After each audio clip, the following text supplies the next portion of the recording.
Hi, my name is Cindy Williams.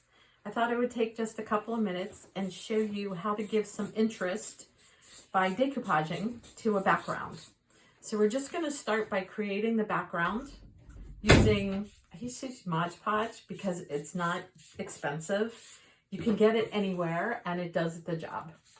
And then I collect books from yard sales, flea markets. This particular one has some Asian writing on it.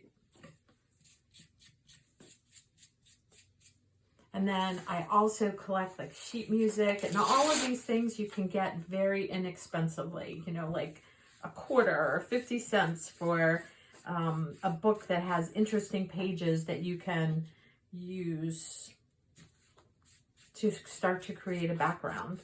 And I tear them into fairly small pieces because I think that helps so that you don't get like ripples and ridges and that kind of thing. So it lays a little flatter. I also found this book at a yard sale that is pretty awesome. It was a notebook by somebody, I think in the 40s, taking notes about, I think it's mostly history class. So it's his history class notes. The guy who I bought it from at a yard sale said it was his uncle's. So it's not really that interesting a read, but it sure does make an interesting background. So when you decoupage on your surface, and in this case, my surface is a piece of reclaimed wood. This actually happened to have been a shelf that was in my kids' rooms years ago with Beanie Babies on them. And I, eventually we didn't need this shelf anymore. My kids are grown.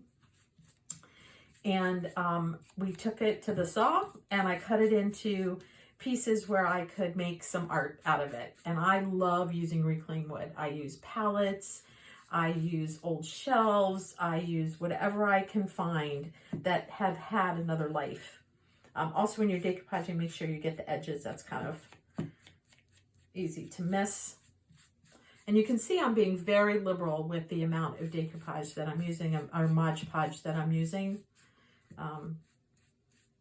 And like I said, it's inexpensive, easy to find. You can find it at a craft store. You can find it online. The Mod Podge is pretty easy to find. And then let's see, maybe I'll use 2 more things. And I do try to cover the whole thing. And then maybe 1 more piece of music. My final piece. And so basically once you do this, you need to leave it for a couple of hours to let it dry.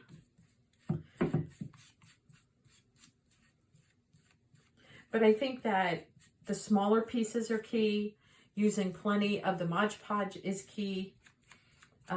And then, like I said, just finding old books, old dictionary pages, old sheet music, anything that you find interesting and that will serve as a background.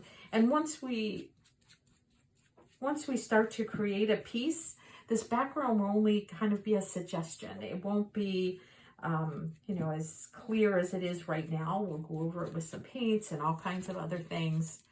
And you also don't have to worry about the fact that it's over the edge, because once it dries, I'll just cut it back with a scissor or an X-Acto knife. So we'll finish off the edges later. Thanks for watching. Bye.